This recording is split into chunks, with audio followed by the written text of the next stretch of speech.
మేమేం చేయగలిగామంటే ముఖ్యంగా మన విశాఖ ప్రైవేటైజేషన్ ఆపాం. విశాఖ ఉక్కు తెలుగు ప్రజల మనోభావాలతో కూడుకున్నది అని తెలిపిన మొదటి పార్టీ జనసేన.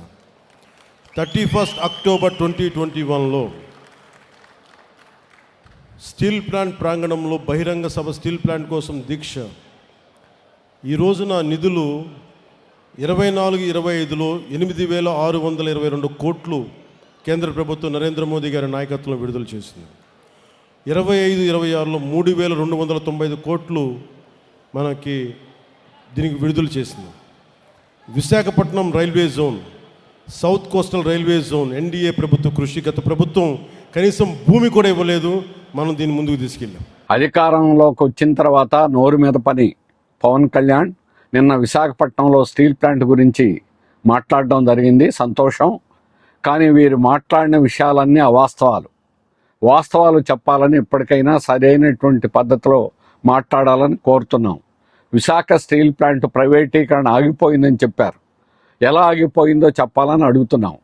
ఈ మేనేజ్మెంటు ఈరోజు 34 విభాగాలుగా స్టీల్ ప్లాంట్ని చేసి టోటల్ ప్రైవేటైజేషన్ అంటే ఇప్పుడున్నటువంటి ఆఫీసర్లు, ఉద్యోగులు, కాంట్రాక్ట్ కార్మికుల్ని పూర్తిగా పక్కకు నెట్టి వారికి మెయింటెనెన్స్, ఆపరేషన్ మొత్తం పనులన్నీ అప్పగించాలని నోటిఫికేషన్లు ఇచ్చాయి. ఎక్స్ప్రెషన్ ఆఫ్ ఇంట్రెస్ట్ తెలియజేశారు. ఒక్కొక్క డిపార్ట్మెంట్, ఒక్కొక్క విభాగానికి సంబంధించి 30 నుంచి 50 పేజీలు ఏమేమి పనులు చేయాలో రాశారు.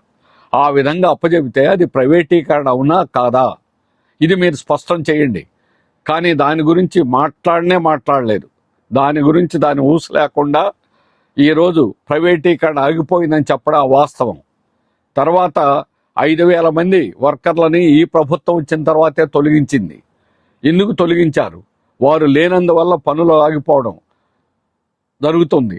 కానీ ఈరోజు ఉత్పత్తి తగ్గడానికి కారణం ప్రభుత్వ విధానం, కేంద్ర ప్రభుత్వం.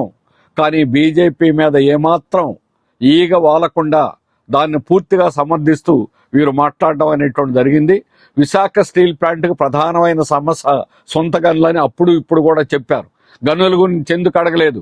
23 మంది ఎంపీలుండి ఏం చేశారని వైఎస్ఆర్ని ఆనాడు నిలదీశారు. మేమంతా పక్కనే ఉన్నాం. మేమందరం ఆ రోజు ఉద్యమాల్లో పాల్గొన్నాం. కానీ ఈరోజు ఆ రోజు మేమేమి ఉద్యమాల్లో పాల్గొలేదు, ఏమీ చేయలేదని చెప్తున్నారు. ఆయన వచ్చి బహిరంగ సభలు పెట్టారు. అంతకంటే ఆయనేం పోట్లాడారని అడుగుతున్నాం. కార్మికులకు సస్పెన్షన్లు చేస్తున్నారు. ఈరోజు షోకాజ్ నోటీసులు ఇస్తున్నారు, బెదిరిస్తున్నారు, జీతాలు కట్టింగ్ చేస్తున్నారు.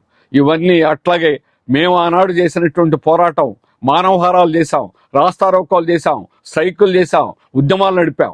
అందుకని ఆ రోజు జరగలేదు అని ఈరోజు మా మీద అవాకులు చవాకులు పేలడం అనేటువంటిది సరైనటువంటిది కాదు. వాస్తవాలను మీరు కప్పిపుచ్చేదానికే ఈరోజు మీరు మాట్లాడుతున్నారు.